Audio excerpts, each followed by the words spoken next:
Vote bank की राजनीति करने वाले उन्होंने देश को बहुत नुकसान पहुंचाया है। जैसे ही मोदी दी बड़ा काम देश के लिए करते हैं, इनका विरोध का नारा 7वें आसमान पे पहुंच जाता है।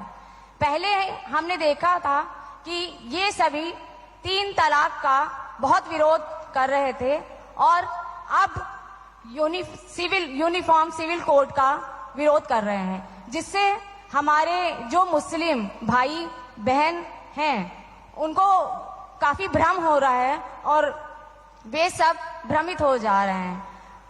कैसे इनको हम समझाएं? कृपया अपना मार्गदर्शन प्रदान करें। एक तो मैं आपको बधाई देता हूं, आपने ये सवाल पूछा। इस सवाल से मैं पूरा विश्वास से कह सकता हूं कि आप जमीन से जुड़ी हुई कार्यकर्ता हैं, लोगों के बीच रह करके लोगों के सुख दुख को जानने वाली बहन है आप, और इसलिए मैं पहले तो आपको बधाई देता हूं। देखिए, मुझे लगता है, यानी देखिए, हमें थोड़ा अध्ययन करना चाहिए।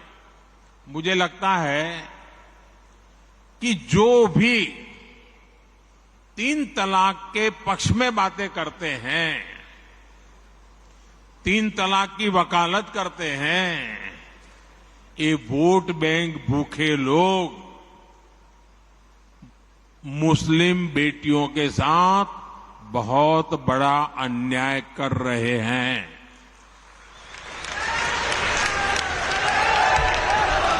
अच्छा, कुछ लोगों को लगता है कि भाई ये 3 तलाक से तो सिर्फ महिलाओं की बात हो रही है। 3 तलाक से जो नुकसान होता है ना, वो सिर्फ बेटियों को होता है ऐसा नहीं है, उसका दायरा उससे भी बड़ा है। आप सोचिए, बहुत ही अरमानों के साथ बेटी को शादी कर करके ससुराल भेजा हो और 8-10 साल के बाद 3 तलाक कह करके उसको कोई निकाल दे, तो उस मां बाप का क्या होगा जिसके घर में बेटी वापिस आती है? उस भाई का क्या होगा? वो भाई, पिता, सब उस बेटी की चिंता में इतने दुखी हो जाते हैं। इसलिए 3 तलाक से सिर्फ बेटियों को ही अन्याय होता है इतना नहीं, पूरे परिवार तबाह हो जाते हैं, माता, पिता, भाई सब दुखी हो जाते हैं। और देखिए, दुनिया के अनेक मुस्लिम बाहुल्य देश, इसका इस्लाम से संबंध होता तो दुनिया का कोई मुस्लिम देश 3 तलाक खत्म नहीं करता। मुस्लिम बाहुल्य देश जहां पूरी तरह इस्लाम राज्य है, वहां भी 3 तलाक बंद कर दिया है। मैं परसों इजिप्ट में था, मिस्र में था। मिस्र में, इजिप्ट में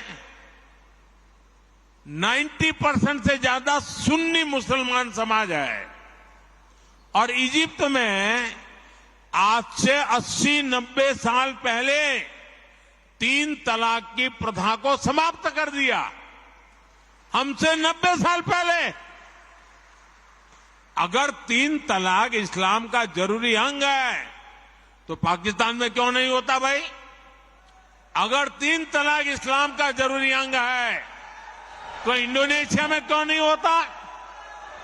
अगर 3 तलाक इस्लाम का जरूरी अंग है तो कतर, जॉर्डन, सीरिया, बांग्लादेश, ये तो सारे मुस्लिम बस्ती वाले देश हैं, वहां पर उनको बंद क्यों कर दिया? मैं समझता हूं कि मुसलमान बेटियों पर 3 तलाक का फंदा लटका कर कुछ लोग उन पर हमेशा अत्याचार करने की खुली छूट चाहते हैं।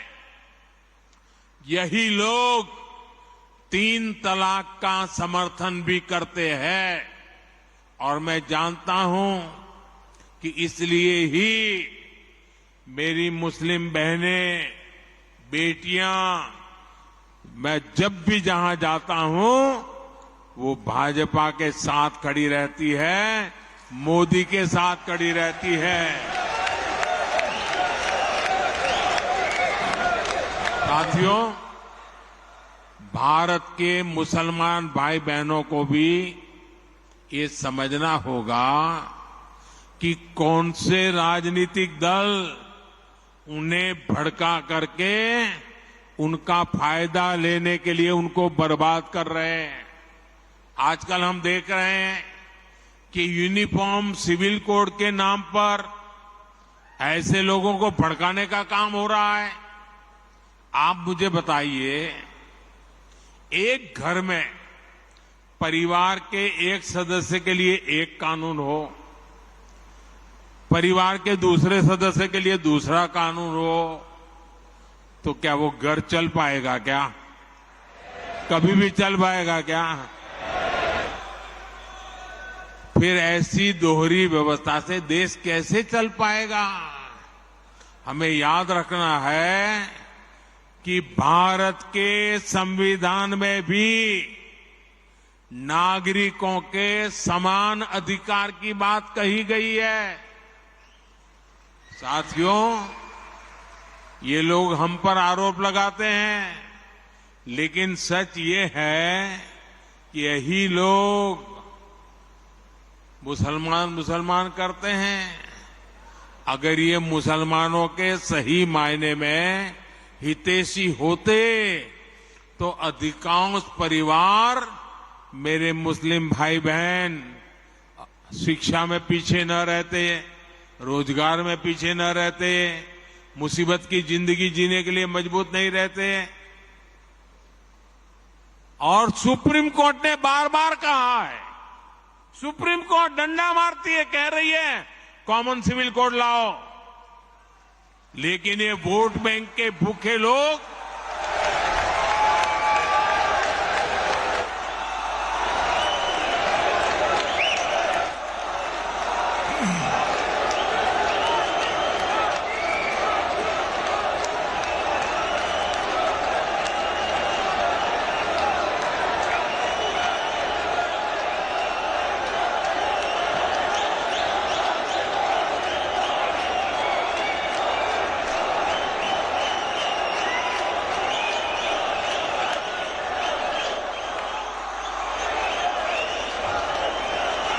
अच्छा, मैं आपको एक और बात बताना चाहता हूं।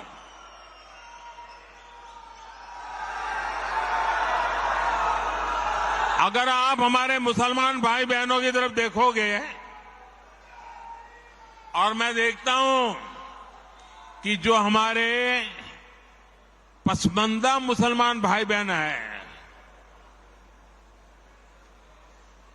ये वोट बैंक की राजनीति करने वालों ने हमारे जो पसमानदा मुसलमान भाई बहन हैं, उनका तो जीना भी मुश्किल करके रखा हुआ है। वो तो तबाह हो गए, उनको कोई फायदा नहीं मिला है। वे कष्ट में गुजारा करते हैं, उनकी आवाज सुनने के लिए कोई तैयार नहीं है। उनके ही धर्म के एक वर्ग ने पसमानदा मुसलमानों का इतना शोषण किया है, लेकिन इसके ऊपर कभी देश में चर्चा नहीं हुई। जो पसमानदा मुसलमान है, उन्हें आज भी बराबरी का हक नहीं मिलता, उन्हें नीचा और अछूत समझा जाता है। इसी समाज में मैं मुसलमान समाज की बात कर रहा हूं। मुसलमान भाइयों में जो हमारे पसमानदा भाई बहन हैं, जो पिछड़े हुए हैं, मैं उनकी बात करता हूं। पसमानदा मुसलमान मोची होते हैं, भिस्ती होते हैं, जोगी होते हैं, लाल बेंगी होते हैं, भटियारा होते हैं, मिरासी होते हैं, दफाली होते हैं, मुकेरी होते हैं, मदारी होते हैं, जुलाहा होते हैं, लंबाई होते हैं, बेदा होते हैं, बामणिया भी होते हैं, छिया होते हैं, लहरी होते हैं, हल्दर होते हैं, सिकदर होते हैं, कितनी ही जातियां।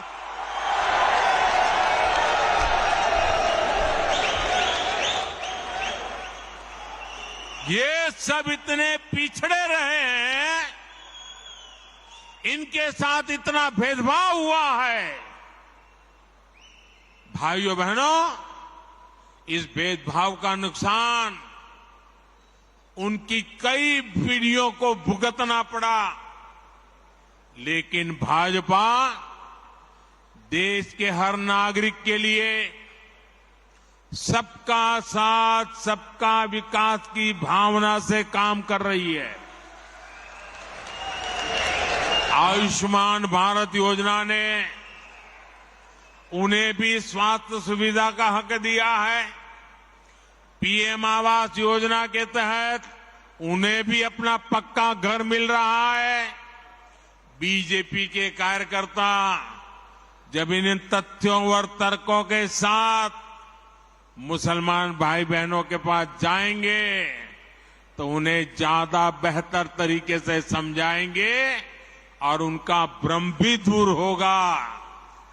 और इसलिए आपने जो सवाल मुझे बहन जी पूछा है, बड़े विश्वास के साथ जाइए और उनके सुख दुख दूर करने में, उनकी कठिनाइयों को दूर करने में एक कार्यकर्ता के नाते समानता का भाव से आप प्रयास कीजिए। जरूर वो आपकी बात मानेंगे, समझेंगे भी। आइए अगला सवाल पूछते हैं। गुजरात राज्य से हेतल बेन जानी अपना सवाल पूछें।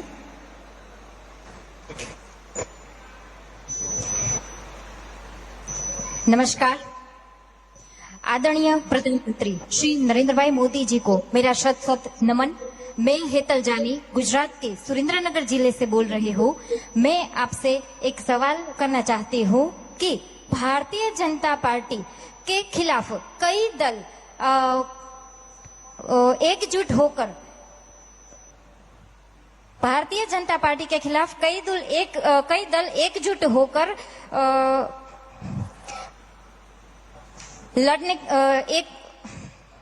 लड़ने की कोशिश कर रहे हैं और अलग अलग सोच वाली और एक दूसरे के खिलाफ लड़ने वाली पार्टियां भी आज एकजुट होकर दिखावा कर रही है, नाटक कर रही है। तो आप इसे कैसे देखते हैं?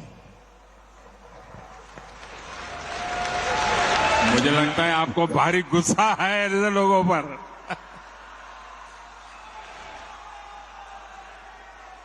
देखिए, ऐसे लोगों पर गुस्सा मत कीजिए, दया कीजिए उन लोगों पर।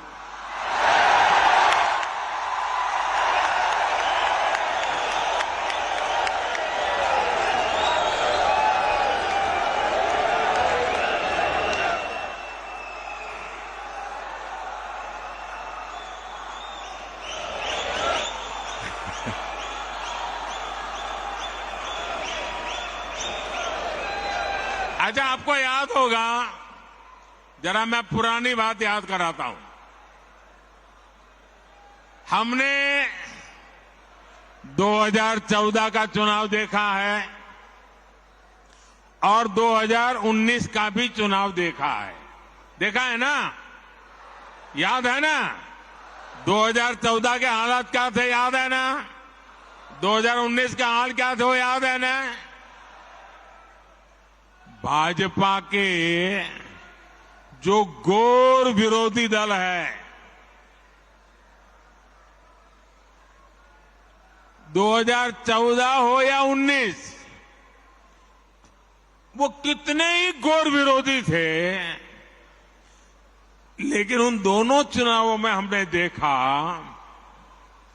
कि इतनी छटपटाहट नहीं दिखी जितनी आज दिख रही है।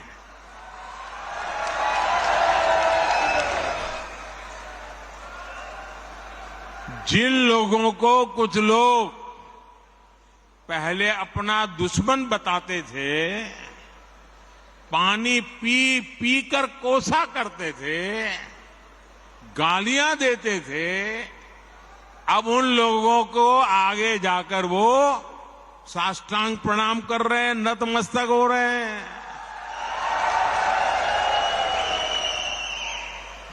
ये उनकी मजबूरी है।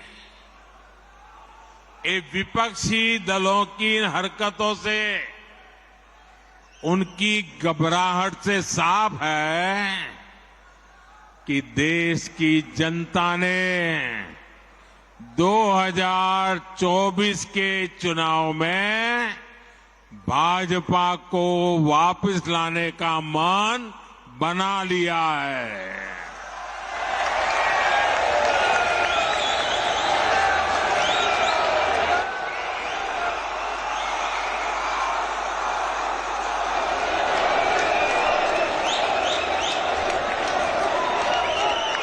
दो 2024 में फिर एक बार भाजपा की प्रचंड विजय तय है। इसी वजह से ये सारे विपक्षी दल बौखलाए हुए हैं। इसलिए इन्होंने तय किया है कि चुनाव से कुछ महीने पहले किसी भी तरीके से जनता को गुमराह करके, कुछ लोगों को बरगलाकर, झूठे आरोप लगाकर सत्ता हासिल की जाए। आप जरा प्यार से बैठिए भैया। आपका उत्साह, जब बूथ में आप जाएंगे वहां उत्साह दिखाना। आजकल जरा ध्यान से सुनिए, आपको मजा आएगा।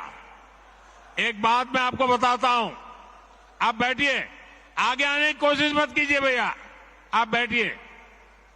आजकल एक नया शब्द बहुत पॉपुलर किया जा रहा है। वो शायद शब्द आपके कान पर भी आया होगा। वो जो नया शब्द पॉपुलर किया जा रहा है, वो शब्द है गारंटी। बार बार शब्द आता है गारंटी। भाजपा के कार्यकर्ताओं की ये बहुत बड़ी जिम्मेदारी है कि लोगों को बताएं कि असल में ये विपक्षी दल किस चीज की गारंटी है। जानना चाहिए ना भाई, ये विपक्षी सब जो है वो किस चीज की गारंटी है। ये सारे लोग, ये दल गारंटी है भ्रष्टाचार की। ये गारंटी है लाखों करोड़ रुपयों के घोटालों की। कुछ दिन पहले इनकी एक फोटो ऑप कार्यक्रम हुआ था। मिलकर के फोटो निकालने का एक कार्यक्रम हुआ था। इस बैठक में शामिल दलों के इतिहास को देखेंगे तो पता चलेगा कि वो सब मिलकर के, जितने भी लोग वो फोटो में दिखते हैं ना, एक एक को जरा देख लीजिए। उन सबका मिलकर के टोटल लगाएंगे तो ये सारे मिलकर के कम से कम 20 लाख करोड़ के घोटाले की गारंटी है।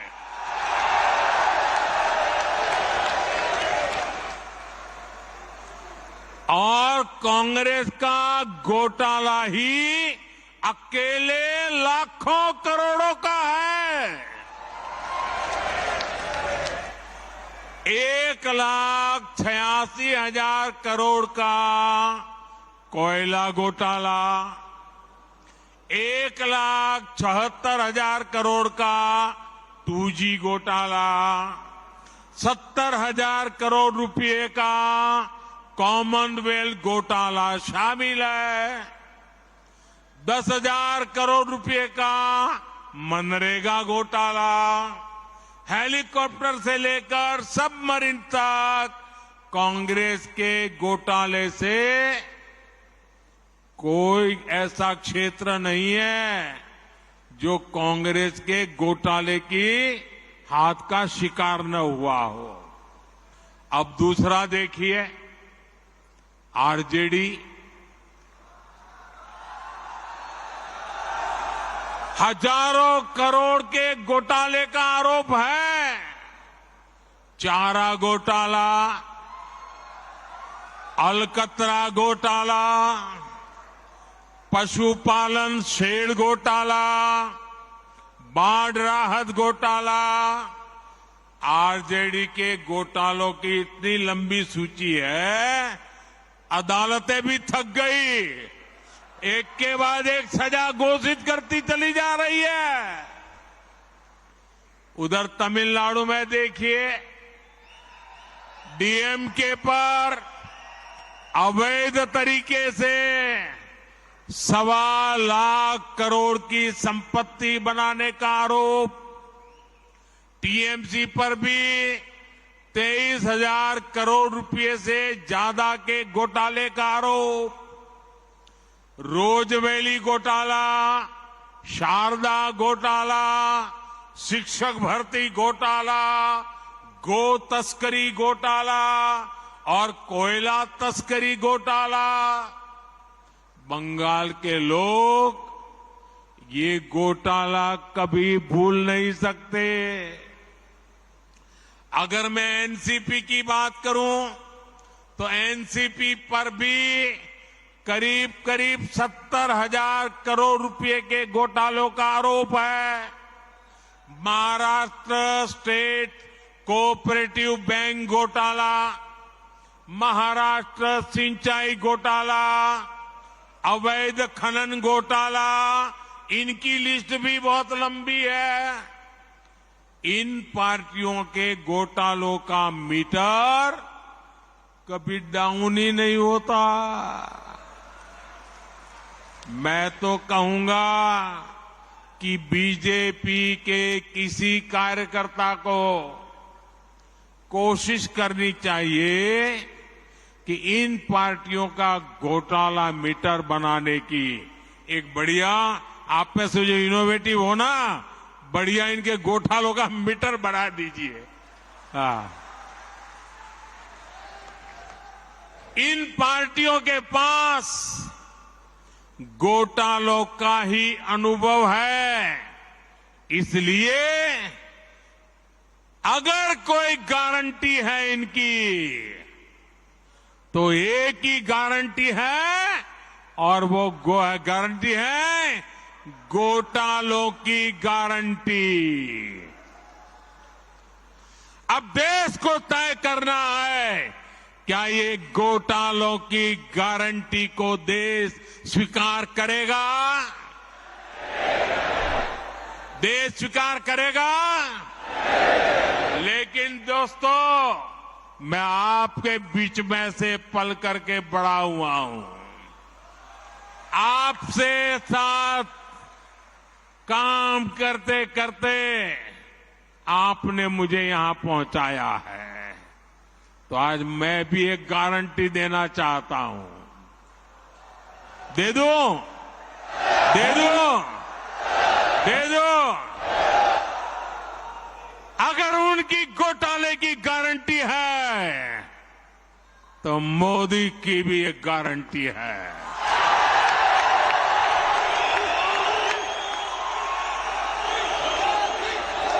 और मेरी गारंटी है, हर घोटालेबाज पर कार्रवाई की गारंटी।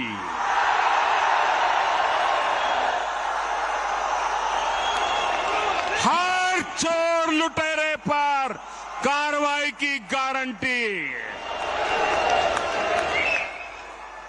जिसने गरीब को लूटा है जितने देश को लूटा है उसका हिसाब तो हो करके रहेगा।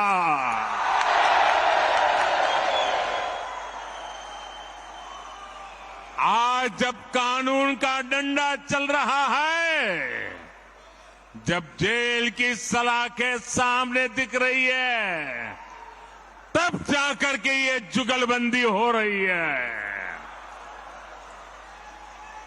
इनका कॉमन मिनिमम प्रोग्राम भ्रष्टाचार के विरुद्ध एक्शन से बचने का ही है।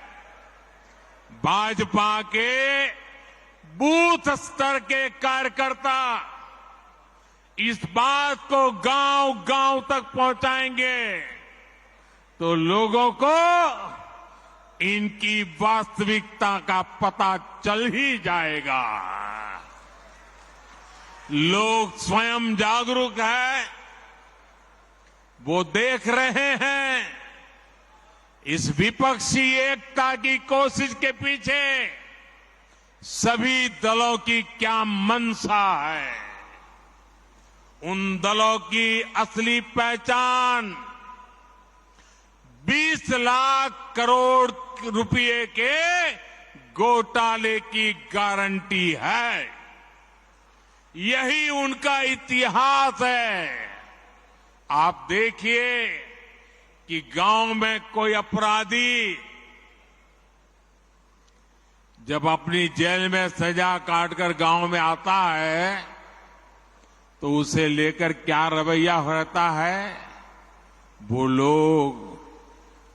लोग उसके पास जाते हैं और उसे जानने की उत्कंठा रहती है कि जेल कैसी होती है।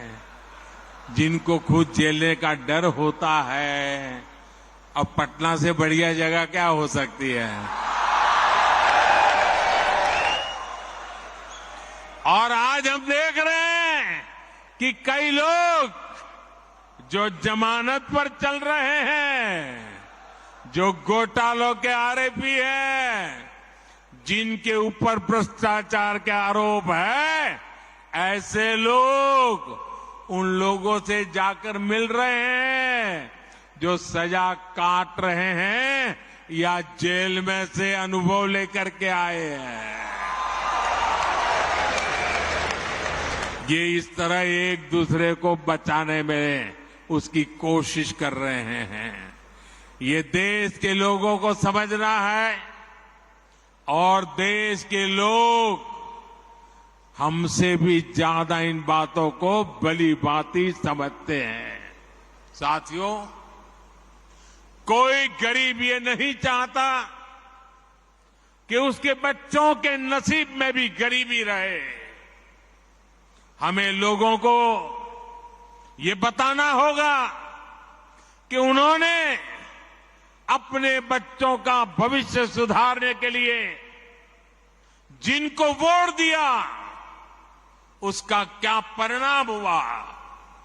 परिवार के नाम पर वोट मांगने वालों ने अपने परिवार का भला किया।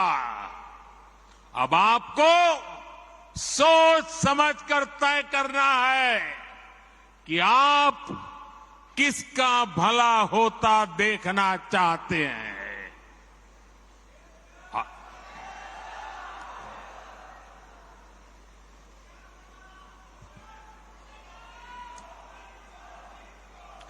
आपको गांधी परिवार के बेटे बेटी का विकास करना हो तो फिर कांग्रेस को वोट दीजिए। आपको मुलायम सिंह जी के बेटे का भला करना है तो फिर समाजवादी पार्टी को वोट दीजिए। अगर आप लालू परिवार के बेटे बेटियों को उनका भला करना चाहते हो तो आरजेडी को वोट दीजिए। आपको शरद पवार जी की बेटी का भला करना हो तो आप एनसीपी को वोट दीजिए। आपको अब्दुल्ला परिवार के बेटे का भला करना हो तो आप नेशनल कॉन्फ्रेंस को वोट दीजिए। आपको करुणानिधि जी के बेटे बेटियों पोते पोतियों का भला करना हो तो डीएमके को वोट दीजिए। आपको के चंद्रशेखर राव की बेटी का भला करना हो तो आप बीआरएस को वोट दीजिए। लेकिन मेरी बात ध्यान से सुनिएगा।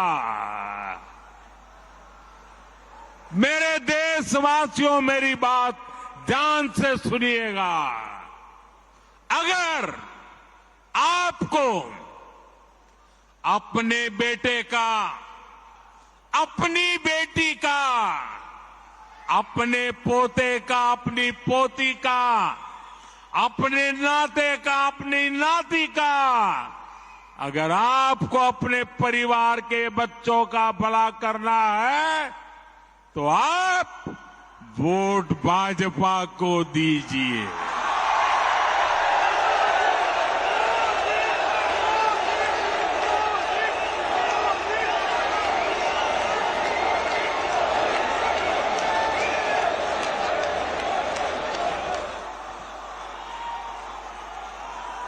क्षमा करना दोस्तों, मेरा जवाब जरा लंबा हो गया, लेकिन और एक सवाल पर हम चलते हैं आगे। कौन सवाल है अब? अगला प्रश्न सभागृह में राजस्थान राज्य से पधारे कार्यकर्ता श्री रचित कछवा। सादर वंदे विश्व नायक जी। मैं वीर भूमि राजस्थान की हृदय स्थली अजमेर और ब्रह्मानगरी अजमेर के उत्तर विधानसभा क्षेत्र के बजरंग मंडल के 108 क्रमांक बूथ से आया हूं। मेरा एक सवाल है कि हमारी बहुत सारी योजनाएं हैं जिसमें बचत की बात कही गई है, लेकिन हम बूथों पर जाकर के ये कैसे लोगों को समझाएं कि ये भाजपा की योजनाओं के कारण उनके घरों में इतनी सारी बचत हुई है, हमारी सरकारों के कारण ही उनको इतनी सारी बचत मिल पा रही है।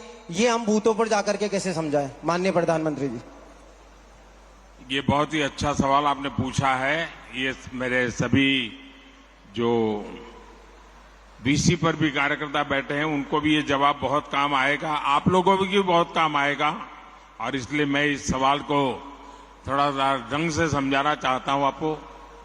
देखिए, आज भारत दुनिया के उन देशों में है जहां विकास तेजी से हो रहा है और महंगाई दर नियंत्रण में है। आप कल्पना कर सकते हैं कि कोरोना के बाद दुनिया के कितने ही देश हैं जहां महंगाई ने सारे रिकॉर्ड तोड़ दिए हैं। उन देशों में गरीब हो, मध्यम वर्ग हो, आज महंगाई की वजह से हाहाकार मचा हुआ है। आप हमारे पड़ोस में ही देखें तो पाकिस्तान में महंगाई दर कितनी है? 38% से ज्यादा महंगाई है, 38%। श्रीलंका में महंगाई दर कितनी है? 25% से ज्यादा है। बांग्लादेश में महंगाई कितनी है? 10% के आसपास है। और भारत में महंगाई का दर कितना है? 5% से भी कम है। यानी कोरोना के बावजूद, इतने समय से चले जा रहे युद्ध के बावजूद भारत में हमने महंगाई को बेकाबू नहीं होने दिया है। और आपने ये बात बहुत अच्छी कही कि भाजपा सरकार का जोर तो लोगों को ज्यादा से ज्यादा बचत कराने पर है। अब जैसे मोबाइल डेटा का उदाहरण ले, ये आपको काम आएगा जरा। ये जो मोबाइल डेटा है ना, आप कभी यूट्यूब दिखना फलाना करते होंगे तो आपको जरा ध्यान क्या, आज हर भारतीय हर महीने करीब करीब एवरेज करीब 20 जीबी डेटा इस्तेमाल करता है। आप मोबाइल फोन का उपयोग करते हैं, 20 जीबी डेटा। अगर 2014 से पहले जब हमारे देश में कांग्रेस की सरकार थी, उस समय 1 जीबी डेटा अगर आप उपयोग करते थे तो उसकी कीमत लगती थी 300 रुपया, करीब 300 रुपया। उस हिसाब से अगर आज आप देखते तो आपका मोबाइल का बिल हर महीने कम से कम 6,000 रुपया महीने आता। अगर 2014 वाली कांग्रेस की सरकार के हिसाब से देखें तो आज मोबाइल का फोन एवरेज आपका 6,000 रुपया आता। लेकिन भाजपा सरकार ने डेटा को गरीब के लिए बिल्कुल सस्ता कर दिया है। इसलिए अब आपका मोबाइल 20 GB डेटा के लिए उसको कितना देना पड़ता है? मुश्किल से 200-300 रुपया देना पड़ता है। मतलब कि आपका करीब करीब 5,000 रुपया हर महीने बच रहा है। जिसके भी पास मोबाइल है करीब करीब 5,000 रुपया बच रहा है। आप गांव के लोगों को समझा सकते हैं कि मोदी सरकार होने का मतलब क्या होता है। एक और उदाहरण देता हूं मैं आपको, एलईडी बल्ब का। जब कांग्रेस के समय के ये जो लट्टू होते हैं ना, ये एलईडी बल्ब 300-400 रुपये में बिकता था। 300-400 रुपया। आज बीजेपी सरकार में एलईडी बल्ब की कीमत हो गई 50-60 रुपया। कहां 300-400 और कहां 50-60। और बीते वर्षों में जो करीब करीब 40 करोड़ सस्ते एलईडी बल्ब दिए गए, उसकी वजह से गरीब और मध्यम वर्ग का हर साल जो बिजली का बिल था वो करीब 20,000 करोड़ रुपया कम हुआ है। ये 20,000 करोड़ रुपया लोगों के जेब में कहीं न कहीं बचा है। किसी का 100, किसी का 200, किसी का 500। आपने प्रधानमंत्री भारतीय जन औषधि परियोजना यानी पीएम बीजेपी के बारे में भी सुना होगा। आप दवाई की दुकानें, जन औषधि दुकानें देखा होगा आपने। आप पोलिंग बूथ में जाइए ना, लोगों को जरूर जन औषधि दुकान वाला जरूर बताना। आज जन औषधि के स्टोर में उत्तम से उत्तम प्रकार की दवाई सस्ते से सस्ते में मिलती है। इन स्टोर की वजह से गरीब का करीब करीब 20,000 करोड़ रुपया बचा है। अगर एक परिवार में 60, 70, 80 साल के बुजुर्ग है और डायबिटीज है, अगर उनको महीने में 2,000 की दवा लगती है तो जन औषधि केंद्र में 100-150 रुपये में दवाई मिल जाती है और उनका महीना भर निकल जाता है। ये लोगों का पैसा बचाने का भाजपा का ये तरीका है। दोस्तों, आपके बूथ में ऐसे भी बहुत लोग होंगे जिन्होंने आयुष्मान भारत योजना का लाभ लिया है। आयुष्मान भारत योजना से गरीबों को अस्पताल में 5 लाख रुपए तक के मुफ्त इलाज की सुविधा मिलती है। इस योजना की वजह से करीब करीब 5 करोड़ लोगों ने अस्पताल में भर्ती होने के बाद अपना इलाज कराया और 1 पैसे का खर्च नहीं हुआ है। अगर आयुष्मान भारत योजना नहीं होती तो इन गरीबों को अपने इलाज में 80,000 करोड़ रुपए से ज्यादा खर्च करना पड़ता। अभी 80,000 करोड़ बचा कि नहीं बचा? ये गरीब का भला हुआ कि नहीं हुआ? ये मध्यम वर्ग के परिवार का भला हुआ कि नहीं हुआ? साथियों, गरीबों की सेवा का ये भाव, गरीब की जेब की चिंता, भाजपा हर पल उनकी मदद में खड़ा रहता है और यही भाजपा की पहचान है। लेकिन विपक्ष की पार्टियां कैसे गरीब और मध्यम वर्ग की जेब काट रही हैं, ये भी देश के लोगों को बताना चाहता हूं। ये विपक्षी लोग पेट्रोल की कीमतों पर बहुत हाय तौबा मचाते थे। देश के लोगों को राहत देने के लिए केंद्र सरकार ने 2 साल में 2 बार एक्साइज ड्यूटी कम की है। लेकिन ज्यादातर राज्यों में जहां बीजेपी सरकार नहीं है, वहां इन राजनीतिक दलों ने इस कटौती का लाभ जनता में ट्रांसफर नहीं किया है। इन राज्यों ने अपने स्टेट का वेट बढ़ाकर जनता से वसूली का अभियान चालू रखा है। आज यूपी, गुजरात, हरियाणा, उत्तराखंड, जहां भाजपा सरकार है ना, वहां पेट्रोल की कीमत 100 रुपये से कम है, लेकिन बिहार में पेट्रोल 107 रुपया, राजस्थान में 108, तेलंगाना में 109, केरला में 110। क्यों भाई? इन राज्यों में जिन दलों की सरकारें हैं वो जनता के साथ, गरीब और मध्यम वर्ग के साथ विश्वासघात कर रहे हैं। साथियों, इन राज्यों के बूथ कार्यकर्ताओं को ये सच्चाई अपने बूथ के लोगों के सामने बार बार उजागर करनी चाहिए। पेट्रोल स्टेशन पे जाके खड़े होकर के पर्चे बांटने चाहिए। देखिए, गुजरात में इतने में मिलता है, यूपी में इतने में मिलता है, भाजपा राज्य में इतने में मिलता है, ये केरल में इतने में मिलता है, तेलंगाना में इतने में मिलता है, बिहार में इतने में मिलता है। तो लोग चौंक जाएंगे क्या हो रहा है। और इसलिए चीजों की जानकारियों के साथ आप जितना बताएंगे उतनी आपकी सच्चाई पर लोगों का विश्वास बढ़ेगा। भाइयों, आइए एक और सवाल के लिए आगे बढ़ते हैं।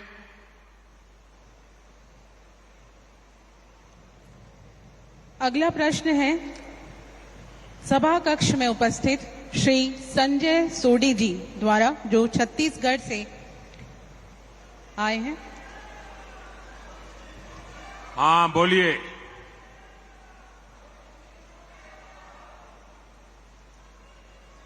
हाँ, बताइए बताइए।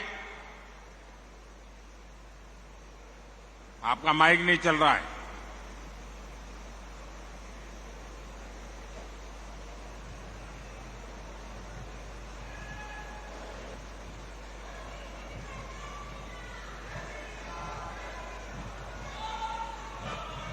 भारत माता की, भारत माता की। हाँ, बताइए जी।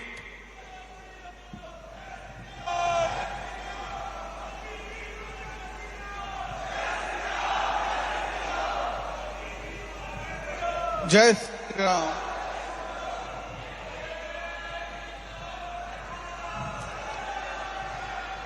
हाँ, बोलिए बोलिए। ये नारे तो चलते रहेंगे, आप बोलिए।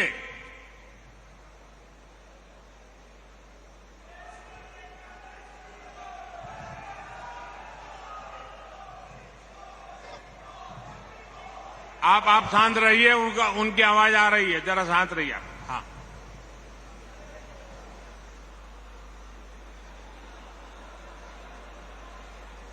हाँ, बताइए।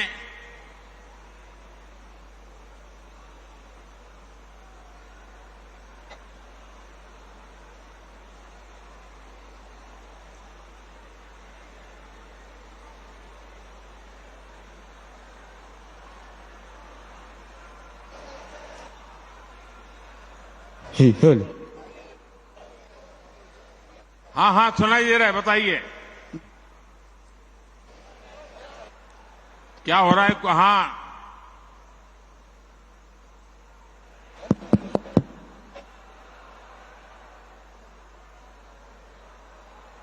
आप जब थपथपाते हैं तो सुनाई देता है, बोलना। भाई सारंगी, जरा इसको क्या प्रॉब्लम है, इनको जरा देखो।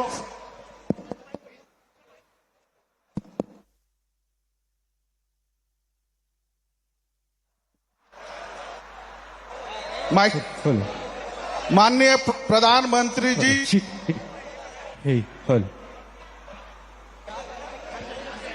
आपकी आवाज सुनाई दे रही है, आप सब कुछ गड़बड़ किए बिना बोलना शुरू करो।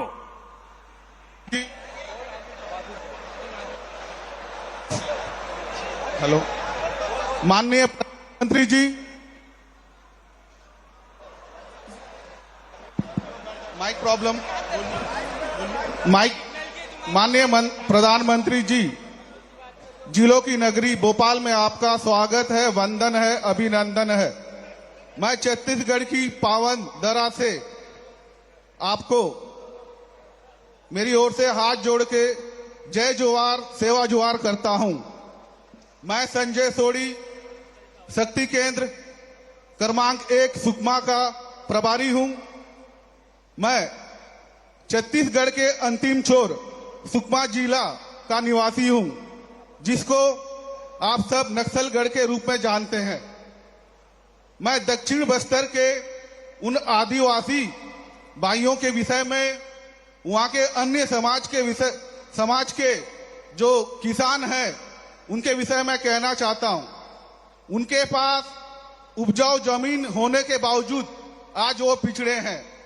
तो मेरा सवाल है आज पूरे भारत देश के किसानों की तरफ से, सम्माननीय प्रधानमंत्री जी, किसानों के हित में एक अप्रोच कांग्रेस की सरकार में रही और एक अप्रोच भारतीय जनता पार्टी की सरकार में हम देख रहे हैं।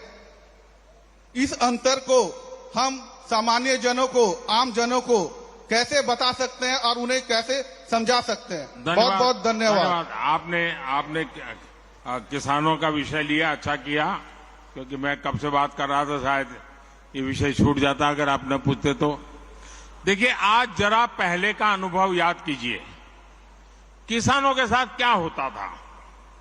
कांग्रेस की सरकारों के दौरान सूखा पड़ता था तो परेशानी किसान की होती थी, बाढ़ आती थी तो किसान की सूद लेने वाला कोई नहीं होता था, किसान के नाम पर मदद को बिचौलिए खा जाते थे। कांग्रेस की एक ही नीति थी, पहले किसानों को संकट में पड़ने दो और फिर कर्ज माफी के नाम पर झूठ बोलकर वोट की फसल काटो। ये उनका तरीका रहता था। आपने 10 साल में कांग्रेस ने कुछ हजार करोड़ रुपए की कर्ज माफी का ऐलान किया, लेकिन असली किसानों ने को ये लाभ कभी पहुंचा ही नहीं। आप जाकर के देख लेना, इतनी सारी, कभी कभी तो 10 दिन में करेंगे, 100 दिन में करेंगे, कभी नहीं किया। क्योंकि ज्यादातर जो छोटे किसान होते हैं उनका तो बैंक में खाता भी नहीं होता है और वो तो साहूकार के पास से और लोगों से पैसे लेकर के अपनी बेचारे की गाड़ी चलाते हैं।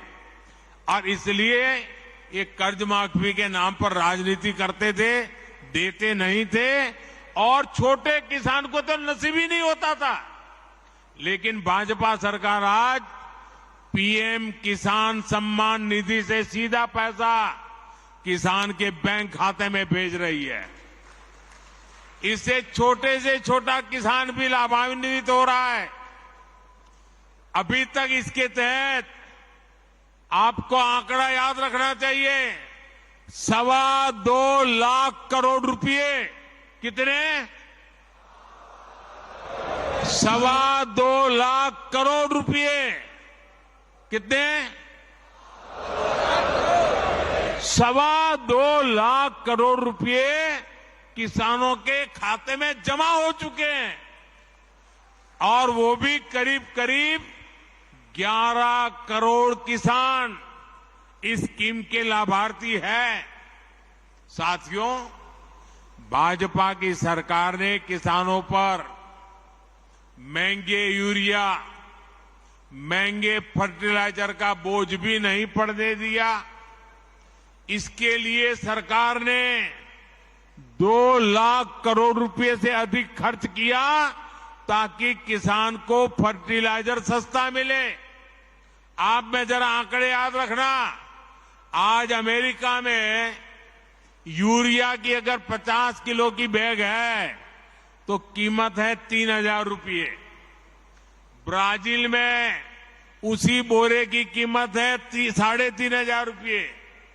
चीन में इसकी कीमत है 2,100 रुपये। हमारे पड़ोस में बांग्लादेश में कीमत है 700 रुपये। पाकिस्तान में है 800 रुपये। लेकिन भारत के किसानों को वही यूरिया सिर्फ 270 रुपये के भी कम कीमत में मिल रहा है, क्योंकि भारत सरकार वो बोझ उठा रही है। देखिए, मैं आपको श्री अन्न यानी मिलेट्स के भी बात दोहराऊंगा।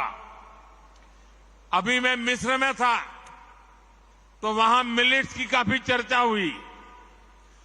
वहां के लोगों को गेहूं बाहर से मंगाना पड़ता है। मैंने उन्हें भारत के मिलेट्स यानी मोटे अनाज के बारे में बताया। भारत के करीब 2.5 करोड़ से ऐसे किसान हैं जो मिलेट्स की, मोटे अनाज की खेती करते हैं। वे कम पानी में विपरीत परिस्थितियों में भी मिलेट्स पैदा करते हैं। मिलेट्स की सबसे बड़ी ताकत ये होती है कि वो सुपर फूड होता है। दूसरा, ये पर्यावरण को नुकसान नहीं पहुंचाता है। मिलेट्स की ये खूबियां मैंने उन्हें बताई। श्री अन्न अभियान का मुख्य उद्देश्य हमारे छोटे किसान को ताकत देने का ही है। ऐसे में भाजपा के कार्यकर्ता को भी सोचना चाहिए कि श्री अन्न को बढ़ावा देने के लिए हर संभव प्रयास करें। साथियों, मैंने आपसे काफी समय लिया है और देश भर में देख रहा हूं टीवी पे लाखों कार्यकर्ता वहां बैठे हुए नजर आ रहे हैं। आज हम गर्व से कह सकते हैं कि भारत 9 वर्षों में 10वें नंबर की अर्थव्यवस्था से 5वें नंबर की आर्थिक ताकत बन गया है। लेकिन इसका मतलब क्या है? इसका अर्थ यही है कि बीते 9 वर्षों में भारत और भारतीयों की कमाई बढ़ी है, समृद्धि में हिस्सेदारी बढ़ी है। आज जब हमारा निर्यात रिकॉर्ड स्तर पर है तो उसका लाभ किसानों को भी होता है और रोजगार निर्माण पर भी होता है। आज जब हमारी फैक्ट्रियां, हमारे उद्योग रिकॉर्ड उत्पादन करते हैं, जब रिकॉर्ड विदेशी निवेश आता है तो उसका लाभ भी सबसे अधिक हमारे युवाओं को होता है। ये समय, ये कालखंड भारत के युवा बेटे बेटियों का है। पिछले 9 वर्ष भारत के आत्मविश्वास को लौटाने के थे। अब आजादी का अमृत काल अमृत पीढ़ी के संकल्पों की सिद्धि का है। साथियों, बीजेपी के सुशासन का एक ही मंत्र है। ये मंत्र देश की कमाई का विस्तार कर उस समृद्धि का लाभ हर भारतीय तक पहुंचाने का है। भाजपा एक तरफ देश के संसाधन बढ़ाने की नीति पर चलती है, देश की तरफ हर लाभार्थी तक पहुंचने का ईमानदार प्रयास करती है। इसलिए पिछले 9 वर्षों में देश में लाभार्थियों का एक बड़ा वर्ग तैयार हुआ है। जो पहले वंचित था उसे अब वरीयता मिल रही है। यही तो सच्चा सामाजिक न्याय है जिसकी कामना पूज्य बापू से लेकर डॉक्टर अंबेडकर और लोहिया जी तक हर महापुरुष ने की थी। हमें इसी रास्ते पर आगे बढ़ना है और हमें बीजेपी का कार्यकर्ता होने के नाते एक और बात को ध्यान रखना है। सीट चाहे कोई भी हो, उम्मीदवार चाहे कोई भी हो, हमारा उम्मीदवार एक ही है। हमारा उम्मीदवार एक ही है और वो उम्मीदवार है कमल। कमल ही हमारा उम्मीदवार है। हमें हर घर कमल से बड़ा कुछ नहीं है। हमारे लिए कमल ही सब कुछ है। जनता को ये भी लगे कि जहां कमल है वहीं पर उसकी समस्याओं का समाधान है। इसलिए हमें कमल के निशान के साथ अपनी पहचान बढ़ानी है। हमें गर्व से कमल के निशान को अपने सीने पर लेकर चलना है। हम अक्सर देखते हैं कि सिर्फ चुनाव के दौरान ही कमल के निशान को बैनर तख्तियों में छपवाया जाता है, लेकिन अब हमें कमल के निशान को हर जगह, हर कार्यक्रम में प्रमुखता देनी चाहिए। हमें यह भी देखना है कि कमल से जो जुड़ा है उसकी पहचान सेवा से हो, समाज का हित करने वाले की हो। आज जो यहां से 2,500 से ज्यादा कार्यकर्ता हमारे विस्तारक अलग अलग राज्यों में जा रहे हैं, उन्हें भी इसी का विशेष ध्यान रखना है। ये अभियान आपके लिए एक तपस्या से कम नहीं है। जिस गांव में आप जाएं, वहां के लोगों के साथ, समाज के साथ उन्हीं की तरह जीवन जिए, ना अलग रहें और ना ही अलग दिखें, और अपने आत्मीय संबंध गांव के लोगों से ऐसे बनाएं कि वो आपकी वापसी के लिए आपसे आग्रह करते रहें। जाने के बाद भी आपका संपर्क बना रहना चाहिए, चिट्ठी चपाती चलती रहनी चाहिए। साथियों, मैं आज देश के प्रबुद्ध मतदाता का भी फिर से आभार व्यक्त करना चाहता हूं।